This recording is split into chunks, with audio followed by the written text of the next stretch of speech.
자, 이번에는 위기를 기회로 만드는 방법, 그리고 투자 전략, 어떻게 우리가 투자해야 될지 거기에 대해서 설명을 드릴게요. 굉장히 중요한 부분이에요. 자, 이번에 제가 멤버십에서 설명드렸던 영상 중 일부인데요. 자, 기존 코로나 이후에 급락장, 이때 상승의 반을 되돌립니다. 그리고 이번에도 상승의 반까지 왔을 때 제가 그 말씀 드렸어요. 2분의 1씩 되돌렸고, 여기서는 레버리지 전환할 수 있다.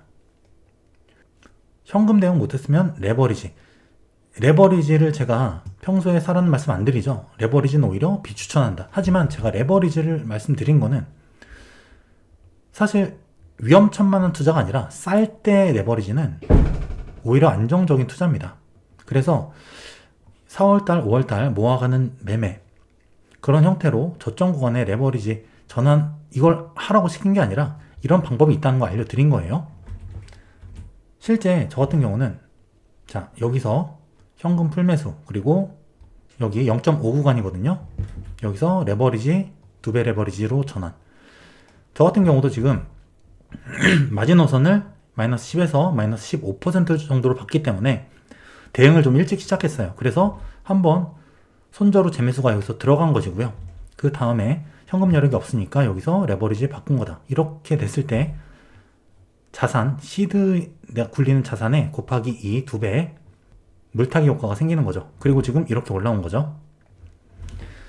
이게 시사하는 바가 굉장히 많은데 확신이 있었기 때문에 이런 대응을 한 거예요. 확신이 없는데 그냥 막 레버리지 사고 곱하기 2배, 3배 이런 거 하면은 한두 번 잘 돼도 세 번째, 네 번째에 반드시 망합니다. 이건 무조건이에요. 관세 전쟁 1기와 비교했을 때 최대 하락폭 이상 더 많이 하락했다. 갈 때까지 간 거라는 거죠. 긴축도 없는데 이런 정도 나왔으면 많이 나온 거다. 밸류도 많이 과열이 시켜졌다. 해소가 되었다. 간주할 수 있었던 그런 과정이고, 심리가 공포지수 3은 제가 사실 지금 언제 봤나 기억이 잘 안 나는데 이런 자리는 그냥 사면 회복된다고 봐야 돼요. 그리고 제가 비트코인 펀딩비, 이거는 선물하시는 분은 아실 텐데, 롱 포지션 상승 보는 사람이 많으면 숏 포지션한테 수수료를 주고, 숏 포지션이 많을 때 숏을 베팅하면 롱한테 수수료 주고 이런 게 있어요. 펀딩비라고 하는데, 이걸 보면 자, 그 구간에서 좀 말도 안 되는 펀딩비가 나왔다. 거기서 사람들이 공포에 질려서 다 하락 보고 있고 롱을 못 잡아요. 근데 그런 자리가 맥점이다. 상승이 유리한 자리라는 거예요.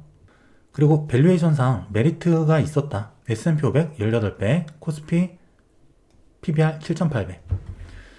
그리고 일반적인 이런 계단식이 아니라 급락이죠. 이럴 때는 지수적 반등이 급반등으로 나와요. 급하게 빠지면 이런 데가 매물대가 훤하게 비거든요. 가격을 내리면서 투매가 나오는 거기 때문에 매물이 약합니다. 이런 자리는 올리기도 쉬워요. 급반등이 나오는 걸 기대하고 맥점이었기 때문에 이런 대응을 했던 거죠. 사실 더 빠져도, 만약에 여기서 더 빠져도 기다리면은 올라오는 자리니까. 그리고 5년 이평선 지지 구간, 이런 곳은 정말 좋은 맥점이다. 그리고 피보나치 0.5, 상승에 대한 0.5 반 되돌린 거면 적정하게 되돌렸다고 보는 겁니다. 그리고 파동상 전형적인 ABC 1차 종결됐다. ABC 전형적으로 나왔죠. 1대1. 그리고 저점권에서 거래량이 터졌다. 단기 급반등이라도 나오는 형태다. 이렇게 1차적으로 대응할 가치가 충분한 구간이다. 그 다음에는 여기서 나오는 급등 형태를 보면서 이 레버리지를 일반 종목으로, 일반 형태의 한 배짜리로 다시 교체할지, 계속 가져갈지, 아니면 물량을 좀 줄였다가 밑에서 다시 잡을지, 이런 판단만 하면 되는 거예요. 특히 급락이기 때문에 이런 대응이 사실 미리 정하지 않으면 어렵습니다. 이런 걸 할 때 이게 사실 몇 시간 만에 이렇게 막 나오는데 이거를 기다렸다가 이 순간순간에 대응을 못해요. 여기서 이미 이런 자리에서 밑에 어디까지 빠지면 이렇게 할 거고 어디선 이렇게 하고 계획이 잡혀있지 않으면 이거 실행을 못합니다. 그래서 미리미리 내가 도목을 샀을 때는 손절 구간 빠졌을 때 그럼 어디서 손절하고 아래 어디서 언제 다시 잡을 건가 이런 걸 미리 계획을 해야 됩니다. 근데 이게 잘 사실 안 되죠. 그래서 이런 저점 매수, 고점 매도를 위한 원칙을 말씀드리면 음수양도, 음봉 매수, 양봉 매도. 이게 실제 캔들상으로 음봉에 하락에 사고 양봉에 상승에 팔고 그 말도 되지만 음봉 저점이란 의미고요. 양봉 고점이란 의미예요. 이것만 우리가 원칙을 지켜도 수익률이 한결 올라간다. 특히 하락이나 조정에서 더 사는 방향으로 제가 그런 형태의 투자를 하거든요. 예를 들어서 현금도 자 여기서는 예를 들어 1124 좀 어려우니까 그냥 1대2로 해볼게요. 여기서 현금 1 비중을 사면 밑에서는 2 비중을 사고 떨어지면 3 비중을 사고 이런 형태로 비중을 늘려가면서 떨어질 때마다 산 특히 이런 급락장에서는 이런 형태가 매우 좋다. 이렇게 조정에 더 사는 방향으로 한다면 살아남는다는 것이고요. 상황별 적정 하락폭을 이해하면 자 아까 말씀드렸던 이런 거죠. 지금 상황이 이러니까 이 정도 빠질 거야 라는 게 머릿속에 있으면 공포 무관하게 심리 무관하게 대응할 수 있다. 하지만 이런 대응을 하기 위해서는 어떤 경우든 현금 비중이 필수여야 돼요. 현금이 없으면 대응을 못하기 때문에. 그리고 기본적인 밸류에이션도 내가 해야 된다는 겁니다. 지금이 쌀 때냐 비쌀 때냐.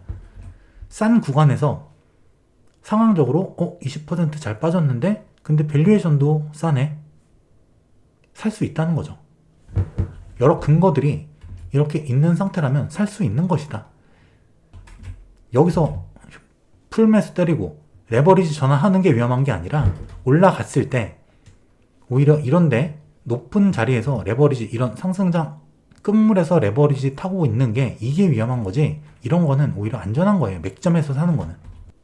어쨌든 과도한 상승권에서는 특히 상승 5파에서는 현금 비중을 무조건 갖고 있어야 된다. 여기에 대한 강의가 있죠. 내 승률과 손익비에 따라서 현금 비중 얼마 갖고 있어야 되는지 평소에 꼭 보시고 상황별 주가 하락폭 그리고 기술적 반등권이건 맥점을 내가 잡을 수 있냐 없냐 여기에 대한 이해가 필요하다. 대부분 심리의 문제예요. 자 그럼 마지막으로 이번 장세 투자 전략을 보겠습니다. 일단 긍정롱 우세로 본다. 그렇다면 정황상 최저점은 지켜줄 가능성. 그러면 최저점부터 박스권은 기회다. 그리고 지금은 3파국면 나가면 빠르게 나간다. 제가 일단 보는 시나리오는 4월 말까지 회복하고 5월 달에 좀 양봉이 나오지 않을까. 네, 그럼 여러분 오늘 너무 고생 많으셨고요.